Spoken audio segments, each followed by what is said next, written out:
How to transfer FLOKI from Binance to bybit. So first of all, make sure you are logged into your Binance account. Now after that, head over to wallet icon and click on the assets. Now after that, click on spot. And now as you can see, click on the withdraw button, as you can see from here.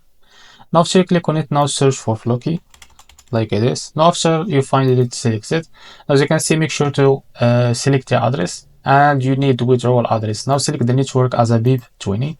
Now go to bybit. As you can see, now we need to get to withdrawal address of FLOKI. Click on deposit.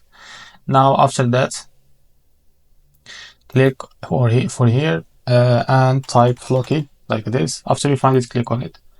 Now as you can see, select the chain as the BIP20 as you see it on the Binance. Now click on acknowledge. Now after that, copy the wallet address or the withdrawal address. Now go back to Binance, paste the withdrawal address here. Now if you are ready to go, as you can see, this is our withdrawal. Now set here how much of FLOKI you want to send.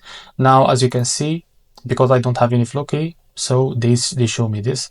Now this is how much you will receive, and this is the network fee is 3,000. Now after you are ready to go, just click on withdraw and they will be redirected to another page to complete the buy process. So this is how to transfer FLOKI from Binance to bybit. If you found this video helpful, please like and subscribe. See you in the next video.